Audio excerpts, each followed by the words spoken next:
ಜೈಲಿಂದ ಹೊರಗಡೆ ಬಂದು ನಮ್ಮ ಮುಂದೆನೆ ಮೆರೀತಿದ್ದಾಳೆ. ಎಲ್ಲರೂ ಅವಳಿಗೆ ಜೈಕಾರ ಹಾಕ್ತಿದ್ದಾರೆ. ಇದು ಸಹಜ ಅಲ್ವಾ ಮಾಮ್? ಜನ ಜೈಲಿಂದ ಆಚೆ ಬಂದವರನ್ನೇ ಜಾಸ್ತಿ ನಂಬೋದು. ನೋ ಮಾಡಿ, ಹಾಗಾಗ್ಬಾರ್ದು.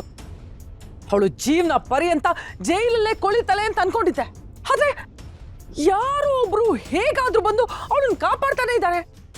ಒಬ್ರಲ್ಲ ಒಬ್ರು ಅಲ್ಲ ವಿಜಯಾಂಬಿಕಾ, ಆ ದೇವ್ರ ಅನ್ನೋನು ಒಂದಲ್ಲ ಒಂದು ರೂಪದಲ್ಲಿ ಬಂದು ಶ್ರಾವಣಿನ ಕಾಪಾಡ್ತಾನೆ. ನಾನ್ ಏನೇ ಪ್ಲಾನ್ ಮಾಡಿದ್ರು ಎಲ್ಲ ಉಲ್ಟಾ ಆಗ್ತಿದೆ. ಅಂದ್ರೆ ನಿನಗೆ ಕೇಡ್ಗಾಲ ಹತ್ರ ಬಂದಿದೆ. ಇಲ್ಲ ಮಾಡಿ, ಇನ್ನು ನನ್ನ ಕೈಲಿ ಸಹಿಸ್ಕೊಳಕ್ ಆಗ್ತಿಲ್ಲ. ಸಣ್ಣ ಪುಟ್ಟ ವಿಷಯದಲ್ಲಿ ಅವಳು ನನ್ನನ್ನು ಸೋಲಿಸ್ತಿದ್ದಾಳೆ ಅಂದ್ರೆ ನಾಳೆ ಎಲೆಕ್ಷನ್ ಅಲ್ಲಿ ಅವಳು ನನ್ನನ್ನು ಸೋಲ್ಸಲ್ವಾ? ಖಂಡಿತ ಸೋಲಿಸ್ತಾಳೆ.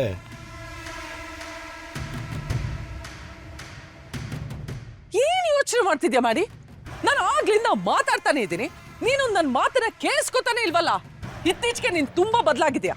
ಇಲ್ಲ ಮಾಮ್, ನನಗೆ ಅದೇ ಅರ್ಥ ಆಗ್ತಿಲ್ಲ.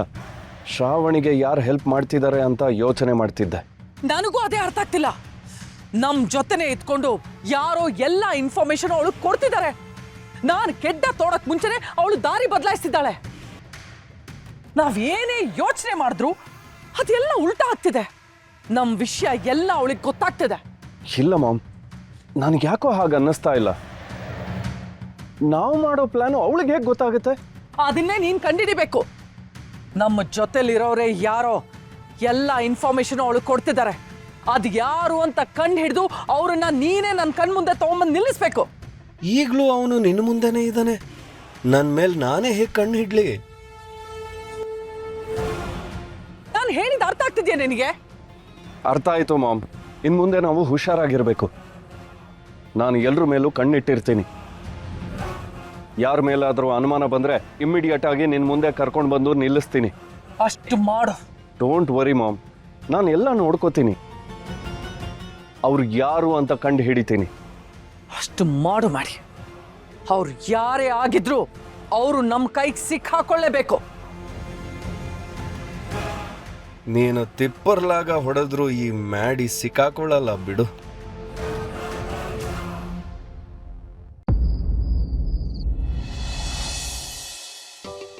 ನನಗಂತೂ ಶ್ರಾವಣ್ಯಮ್ಮವ್ರು ಅರೆಸ್ಟ್ ಆದಾಗ ಸಿಕ್ಕಾಪಟ್ಟೆ ಭಯ ಆಗ್ಬಿಟ್ಟಿತ್ತು.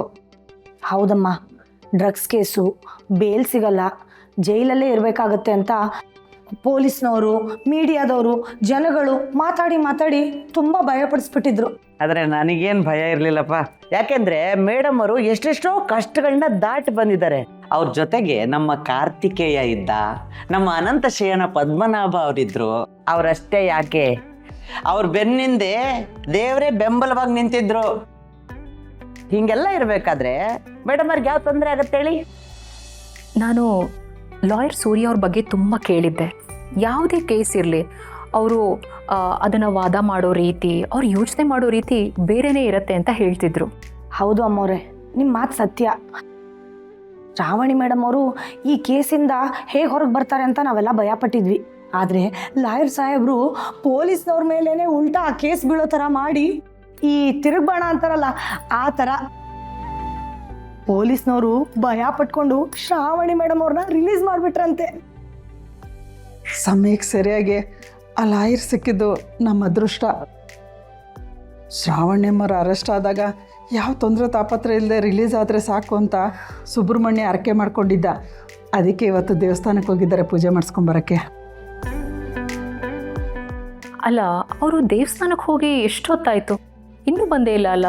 ಇರಲಿ ಬಿಡಿ ಮೇಡಮ್ ಅವರೇ, ಅಪರೂಪಕ್ಕೆ 2 ಜೋಡಿ ಹಕ್ಕಿಗಳು ಹೊರಗಡೆ ಹಾರಾಡ್ತಿದ್ದಾವೆ. ಆರಾಮಾಗಿ ಬರಲಿ ಬಿಡಿ. ಅತ್ತೆ, ನೀವ ಈ ಮಾತು ಹೇಳ್ತಾ ಇರೋದು? ಮೊದಲು ಅವರಿಬ್ರು ಒಂದಾಗಬೇಕು ಅಂದರೆ ಮಧ್ಯದಲ್ಲಿ ಕೊಕ್ಕೆ ಹಾಕ್ತಿದ್ದವ್ರೆ ನೀವು, ನೆನಪಿದೆಯಾ? ಎಲ್ಲ ನೆನಪಿದೆ ಕಣೆ. ಮೊದಲು ಅವರಿಬ್ಬರು ಒಂದಾಗ್ಬಿಟ್ರೆ ನನ್ನ ಬಂಡವಾಳ ಎಲ್ಲಿ ಬಯಲಾಗ್ಬಿಡುತ್ತೋ ಅನ್ನೋ ಭಯ ಇತ್ತು. ಯಾಕೆಂದರೆ ಅವರಿಬ್ಬರು ಸೇರಿದ್ರೆ ಏನು ಬೇಕಾದರೂ ಸಾಧನೆ ಮಾಡ್ತಾರೆ. ನಾನು ಈ ವಿಜಯಾಂಬಿಕಾ ಕಡೆ ಬೇರೆ ಇದ್ದೆ, ಕಂತ್ರಿ ಬುದ್ಧಿ ತೋರಿಸ್ಬಿಟ್ಟೆ. ಆ ವಿಷಯ ಎಲ್ಲಿ ಗೊತ್ತಾಗ್ಬಿಡುತ್ತೋ ಅನ್ನೋ ಭಯ ಇತ್ತು. ಆದರೆ ಇವಾಗ ನಾನು ಮೇಡಮ್ ಅವ್ರ ಕಡೆಗೆ. ಮೇಡಮರ್ಗೆ ಒಳ್ಳೇದಾಗಬೇಕು. ಅವ್ರು ಗೆದ್ದರೆ ನಾನು ದೇವ್ರ ಹತ್ರ ಹರಕೆ ಹೊತ್ಕೊಂಡಿದ್ದೀನಿ, ಉರುಳು ಸೇವೆ ಮಾಡ್ತೀನಿ ಅಂತ. ನಿಜವಾಗ್ಲೂ ಉರುಳು ಸೇವೆ ಮಾಡ್ತೀನಿ. ಮೇಡಮರ್ ಗೆಲ್ಬೇಕಷ್ಟೆ.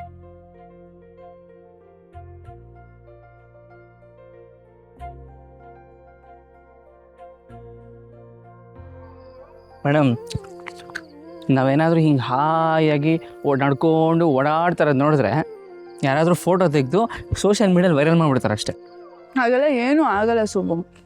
ಸೋಷಿಯಲ್ ಲೈಫ್ ಎಷ್ಟು ಇಂಪಾರ್ಟೆಂಟೋ ಪರ್ಸನಲ್ ಲೈಫ್ ಕೂಡ ಅಷ್ಟೇ ಇಂಪಾರ್ಟೆಂಟು.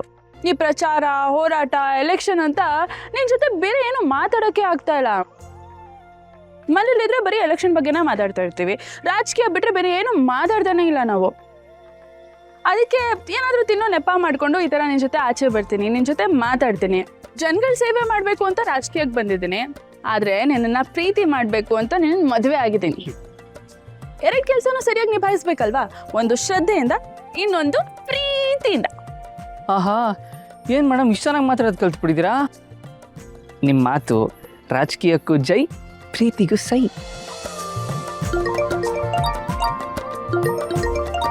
ಅಮ್ಮರು. ಹಲೋ ಶ್ರಾವಣಿ ಪುಟ್ಟ, ಎಲ್ಲಿದ್ದೀರಾ ಇಬ್ರು? ಅಮ್ಮ, ಅದು ನಾವಿಲ್ಲೇ ದೇವಸ್ಥಾನಕ್ಕೆ ಅಂತ ಬಂದಿದ್ವಿ. ಹಾಗೆ ಬರ್ತಾ ನೀವಿಬ್ರು ಸೇರಿಕೊಂಡು ಬೇಲ್ಪುರಿ ತಿಂದ್ಕೊಂಡು ತಂಗಾಳಿಯಲ್ಲಿ ಒಂದು ಸಣ್ಣದಾಗಿ ವಾಕ್ ಮಾಡ್ತಿದ್ದೀರಾ.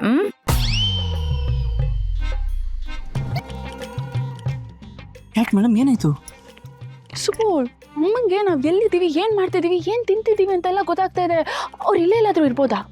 ಹೌದಾ? ಹೆಂಗೆ ಅಂತ ಕೇಳಿ. ಹಲೋ ಅಮ್ಮ, ನಿನಗೆ ಹೇಗೆ ಗೊತ್ತಾಯ್ತು? ಏಯ್ ಕಳ್ಳಿ, ನನಗಿದೆಲ್ಲ ಗೊತ್ತಾಗಲ್ಲ ಅಂತ ಅಂದ್ಕೊಂಡಿದ್ಯಾ? ನೀನೀಗ ಪಬ್ಲಿಕ್ ಲೈಫಲ್ಲಿದೆಯಾ, ಎಲೆಕ್ಷನ್ಗೆ ನಿಂತಿದ್ಯಾ, ಜನ ನಿನ್ನನ್ನು ಗಮನಿಸ್ತಾ ಇರ್ತಾರೆ, ಜನರಿಗೆ ನೀನು ಪರಿಚಯ ಆಗ್ತಿರ್ತೀಯ. ಈಗ ನಿನಗಿರೋ ಹವಾ ನೋಡಿದ್ರೆ ನೀನು ಯಾವ ಸೆಲೆಬ್ರಿಟಿಗೂ ಕಮ್ಮಿ ಇಲ್ಲ. ಹೀಗಿರುವಾಗ ನೀನು ಸುಬ್ಬು ರಸ್ತೆಯಲ್ಲಿ ಓಡಾಡೋವಾಗ ಯಾರಾದರೂ ಒಂದು ವಿಡಿಯೋ ಮಾಡಿ ಸೋಷಿಯಲ್ ಮೀಡಿಯಾದಲ್ಲಿ ಅಪ್ಲೋಡ್ ಮಾಡಿದ್ರೆ ಏನು ಮಾಡ್ತೀಯ ನೀನು? ಈಗಷ್ಟೇ ಫೋನಲ್ಲಿ ನೋಡಿದೆ, ಯಾರೋ ಒಬ್ಬರು ನಿಮ್ಮಿಬ್ರದ್ದು ವಿಡಿಯೋ ಮಾಡಿ ಪ್ರಣಯ ಪಕ್ಷಿಗಳು ಅಂತ ರೀಲ್ಸ್ ಮಾಡಿ ಹಾಕಿದ್ದಾರೆ. ಅದರಿಂದ ಗೊತ್ತಾಯ್ತು. ಅಯ್ಯೋ ಸುಬ್ಬು ಈಗ ತಾನೇ ಹೇಳ್ತಿದ್ದ. ಸುಬ್ಬು ಹೇಳಿದ್ದೆ ನಿಜ ಆಗೋಯ್ತು. ಸುಬ್ಬು ಯಾರೋ ನಮ್ಮ ವಿಡಿಯೋ ಮಾಡಿ ಸೋಷಿಯಲ್ ಮೀಡಿಯಲ್ಲಿ ಹಾಕಿದಾರಂತೆ. ಅಯ್ಯೋ ಶ್ರಾವಣಿ, ಆ ವಿಡಿಯೋ ನೋಡಿದಾಗ ನನಗೆ ಸಂತೋಷನೂ ಆಯಿತು, ಹಾಗೆ ಆತಂಕನೂ ಆಯಿತು ಮಗಳೇ. ಆತಂಕನ? ಯಾಕಮ್ಮ? ನೋಡು, ಇದು ತುಂಬ ಸೂಕ್ಷ್ಮವಾದ ಸಮಯ. ಪ್ರತಿಯೊಂದು ಹೆಜ್ಜೆ ಇಡಬೇಕಾದ್ರೂ ಯೋಚನೆ ಮಾಡಿ ಇಡಬೇಕು.